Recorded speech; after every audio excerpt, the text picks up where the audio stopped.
না, এটা তো আসলে রাজনীতি তো দেখুন, মুড কোশ্চেন হচ্ছে সার্বভৌম কে? সার্বভৌম হচ্ছে সংসদ।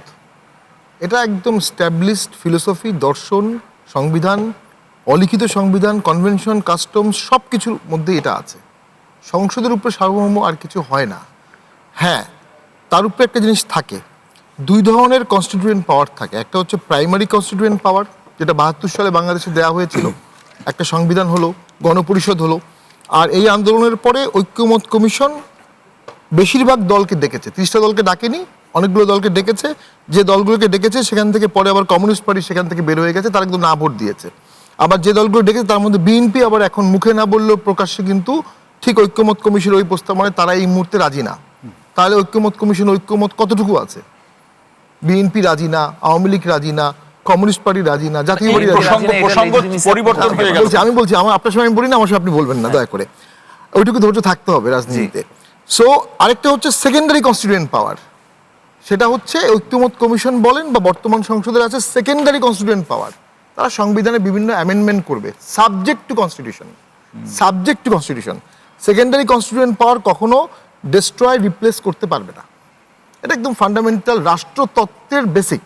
হ্যাঁ, বিপ্লব হয়েছে, আন্দোলন হয়েছে, অনেক মানুষ মারা গেছে, ঐক্যমত কমিশন বলছে। ঐক্যমত কমিশনটা কি ছিল? জি, ঐক্যমত কমিশনটা কি গণপরিষদ ছিল? আমরা কিন্তু ওই সময় বলেছিলাম যদি সংবিধানে এত অ্যামেন্ডমেন্ট করতে চান, সংবিধান সাসপেন্ড করেন, করে গণপরিষদ করেন। সেই সময় বলেছিলাম।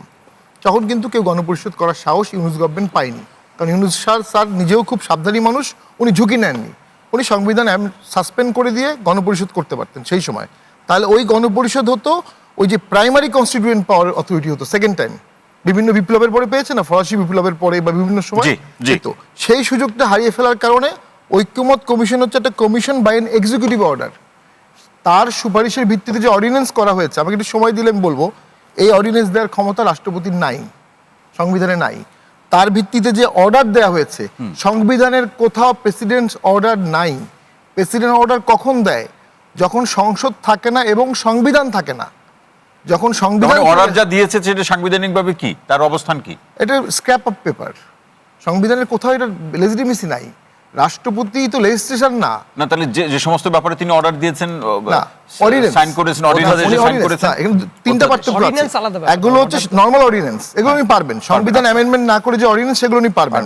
পার্লামেন্ট যে আইন করতে পারবে, রাষ্ট্রপতি অর্ডিন্যান্স সেটা পারবে, সংবিধান পারবে না। আর পারবে না অর্ডার দিতে, কারণ অর্ডার দেবে কখন? যখন সংবিধান নাই এবং সংসদ নাই। ৭২ সালে অর্ডার হতো, ৫১ সালে অর্ডার হতো। যখন সংবিধান আছে তখন আপনি অর্ডার দিতে পারবেন না। শেষ, পরে বলছি।